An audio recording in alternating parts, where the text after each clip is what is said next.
Hello friends, welcome to Chennai to Mangalore. இன்னைக்கு இந்த சேனல்ல ஒரு ஸ்வீட் ரெசிபி பார்க்க போறோம்.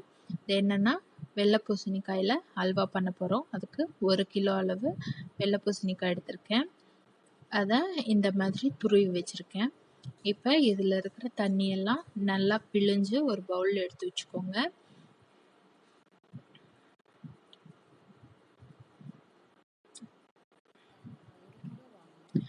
இப்போ 1 கிலோ பூசணிக்காய் எடுத்ததுக்கு எனக்கு 250 கிராம் அளவுக்கு பூசணிக்காய் தண்ணியை பிழிஞ்சதுக்கப்புறம் கிடச்சிருக்கு. அந்த தண்ணி 250 கிராம் இருக்குது. ரெண்டுமே ஈக்குவலாக இருக்குது. இப்போ அதே அளவு 250 கிராம் அளவுக்கு சர்க்கரை எடுத்துக்கோங்க. ஏலக்காய் 1 டேபிள் ஸ்பூன் எடுத்திருக்கேன். நெய், உப்பு, முந்திரி பருப்பு, கொஞ்சோண்டு எலுமிச்சம்பழம், பச்சை கற்பூரம், ஃபுட் கலர். இப்போ கடாயை அடுப்பில் வச்சுட்டு நம்ம பிழிஞ்சு வச்சுருந்தோம் இல்லையா, அந்த தண்ணியை சேர்த்து கொதிக்க விடுங்க. அது நல்லா கொதிச்சதுக்கு அப்புறமா துருவி வச்சுருந்த பூசணிக்காயை ஆட் பண்ணி நல்லா கொதிக்க விடுங்க.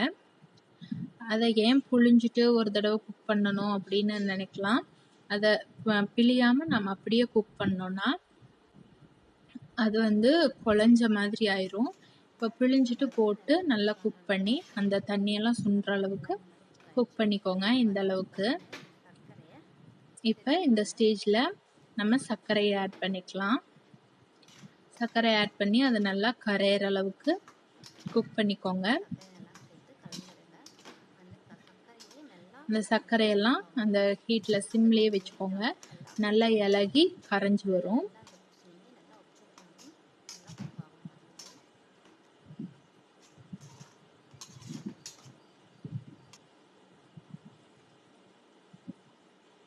இப்போ நல்லா சர்க்கரையெல்லாம் கரைஞ்சி குக் ஆயிடுச்சு. இருக்கிற கொஞ்சம் மிச்சம் இருக்கிற தண்ணியும் நல்லா சுண்டி வரட்டும். இப்போ நான் கொஞ்சம் ஃபுட் கலர் ஆட் பண்ணுறேன். நான் ஃபுட் கலர் ஆட் பண்ணியிருக்கேன். நீங்கள் வேணும்னா குங்குமப்பூ ஆட் பண்ணிக்கலாம். அதோட ஃப்ளேவர் ரொம்பவே நல்லாயிருக்கும். அதை அப்படியே ஆட் பண்ணாமல் கொஞ்சோண்டு நல்லா சூடாக இருக்கிற தண்ணியில் 2 நிமிஷம் ஊற வச்சுட்டு அதுக்கப்புறம் இதில் சேர்த்து நல்லா சுண்ட வைங்க. நல்லா தண்ணியெல்லாம் நல்லா சுண்டி நல்லா இதை சுருள வதக்கணும்.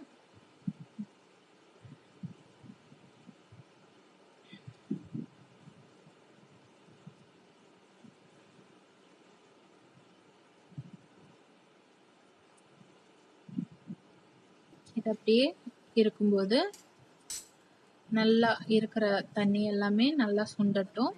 நம்ம அதுக்குள்ள ஒரு கடாயில் எண்ணெய் வச்சு ஒரு கடாயில் நெய் ஊற்றி முந்திரி பருப்பு போட்டு ஃப்ரை பண்ணிக்கலாம். நெய் காய்ச்சதுக்கு அப்புறமா முந்திரி பருப்பு போட்டு நல்லா ஃப்ரை பண்ணிக்கோங்க. முந்திரி பருப்பை நல்லா ஃப்ரை பண்ணி எடுத்துக்கணும். நல்லா கோல்டன் ப்ரௌனாக ஆக விடுங்க. கருகாமல் பார்த்துக்கோங்க. முந்திரி பருப்பு சீக்கிரமாக கருகிரும். இந்த அளவுக்கு ஆனதுக்கப்புறம் எடுத்து ஒரு பவுலில் வச்சுக்கோங்க. இப்போ இதுலேயும் நல்லா தண்ணி சுண்டிருச்சு. இந்த ஸ்டேஜில் நம்ம நெய் சேர்த்துக்கலாம். எந்த அளவுக்கு நம்ம நெய் சேர்க்குறோமோ அந்த அளவுக்கு ஹல்வா ரொம்பவே டேஸ்டாக இருக்கும். நல்லா நெய் சேர்த்து நல்லா மிக்ஸ் பண்ணி விடுங்க. நெய்யெல்லாம் பிரிஞ்சு வர அளவுக்கு அதை நல்லா குக் பண்ணணும்.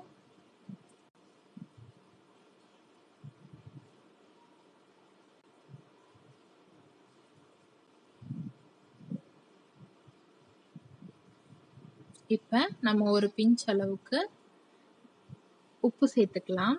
எல்லா ஸ்வீட்லேயுமே ஒரு பிஞ்ச் அளவுக்கு உப்பு சேர்த்துக்கிட்டா அந்த ஸ்வீட் ரொம்பவே நல்லாயிருக்கும். நல்லா மிக்ஸ் பண்ணி விட்டுக்கோங்க.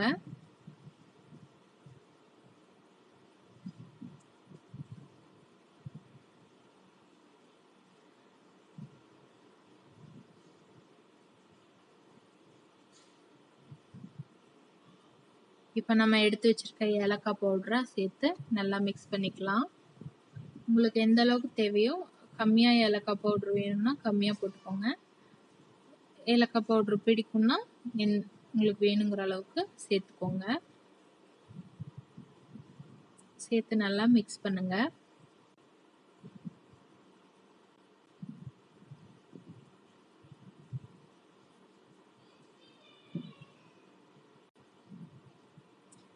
இப்போ ஒரு பிஞ்ச் அளவுக்கு பச்சை கற்பூரம் எடுத்திருக்கேன், அதை சேர்த்துக்கோங்க. பச்சை கற்பூரம் சேர்க்கறதுனால நமக்கு கோயிலில் பிரசாதம் டேஸ்ட் கிடைக்கும்.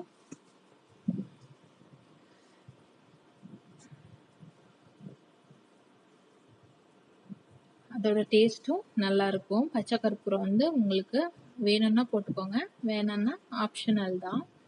நல்லா நெய்யெல்லாம் பிரிஞ்சு வர அளவுக்கு நல்லா குக் பண்ணிக்கோங்க.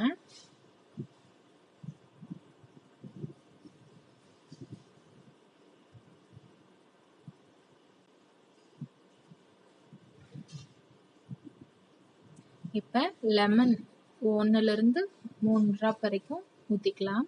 அதுக்கு மேலே ஊற்றாதீங்க, புளிப்பாகும். இப்போ நம்ம எதுக்கு லெமன் ஊற்றுறோம்னா, ஹல்வா ஆறுனதுக்கு அப்புறமா அதில் சர்க்கரை போட்டிருக்கோம் இல்லையா, அது உறைஞ்சு அப்படியே ஒயிட்டாக நிற்கும். அது கெட்டியான ஃபீல் கொடுக்கும். லெமன் 2 ட்ராப் ஊற்றுறதுனால அது ஹல்வா ரொம்பவே நல்லாயிருக்கும், கெட்டியாகாமல் இருக்கும். அதுக்காக தான் லெமன் சேர்த்துறோம். நல்லா நெய்யெல்லாம் பிரிஞ்சு வர அளவுக்கு குக் பண்ணிவிட்டு முந்திரி பருப்பை சேர்த்துக்கலாம். வறுத்து வச்சிருக்கிற முந்திரி பருப்பை சேர்த்து நல்லா மிக்ஸ் பண்ணிக்கலாம்.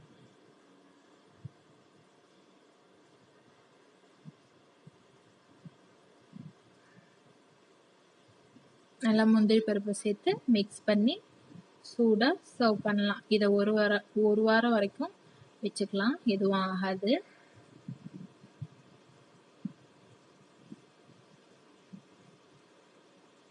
தேங்க்யூ ஃபார் வாட்சிங். இந்த வீடியோ உங்களுக்கு பிடிச்சிருந்தா லைக் பண்ணுங்க, சப்ஸ்கிரைப் பண்ணுங்க, கூடவே பெல் பட்டனையும் கிளிக் பண்ணுங்க. இந்த ரெசிபி உங்களுக்கு பிடிச்சிருந்துச்சுன்னா கமெண்ட் பாக்ஸில் கமெண்ட் பண்ணுங்க. தேங்க்யூ.